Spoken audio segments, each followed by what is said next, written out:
네, 설 연휴를 하루 앞둔 오늘 여야의 서울시장 예비 후보들은 그 어느 때보다 바쁜 하루를 보내고 있습니다. 예비 후보들은 현장 행보를 이어가며 밥상머리 민심 잡기 경쟁을 벌이고 있는데요.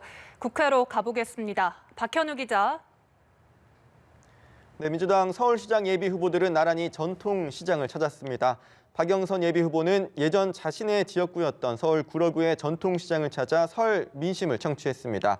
우상호 예비 후보는 서울 은평구 대림시장 방문에 이어 신촌 대학가를 찾아 청년들과 현장 간담회도 진행했습니다. 국민의힘 나경원, 오세훈 예비 후보는 시차를 두고 남대문 시장을 방문했습니다.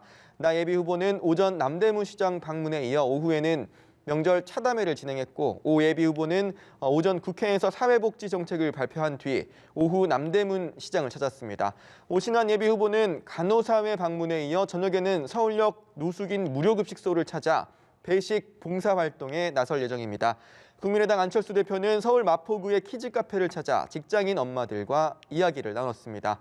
설 연휴를 하루 앞두고 후보 간 신경전도 과열되는 양상인데요.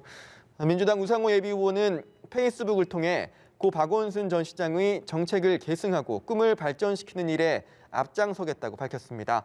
이에 국민의힘 나경원, 조은희 예비 후보 등은 이것이 민주당의 민낯, 2차 가해 선두에 선 우 후보는 즉각 사퇴하라는 등 비판을 쏟아냈습니다. 네, 이런 가운데 설 연휴를 하루 앞두고 여야 지도부가 각각 설 밥상머리 민심을 겨냥한 메시지를 내놨는데요. 어떤 내용이 담겼습니까? 네, 민주당 이낙연 대표는 설 연휴 하루 전인 오늘 오전 최고위원 회의에서 코로나로 또다시 불편한 명절을 보낼 수밖에 없게 됐다면서 마음만은 넉넉하게 나누는 명절이 되길 바란다고 설 명절 인사를 전했습니다. 이어 4차 재난지원금의 속도감 있는 추진을 약속했습니다. 직접 들어보시겠습니다. 어제 당정청이 4차 재난지원금 협의를 시작해서 추경 조기 편성 원칙에 합의했습니다. 설 연휴가 지나면 추경 편성을 속도감 있게 진행할 것입니다.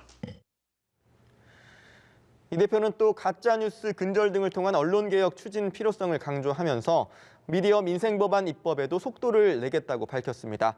국민의힘 김종인 비대위원장은 오전 유튜브를 통해 가족과 친지들이 모이기 힘든 명절이지만 마음으로 함께하며 풍성함과 여유를 즐길 수 있게 되길 바란다고 설 명절 인사를 전했습니다. 김 위원장의 설 인사도 직접 들어보시죠.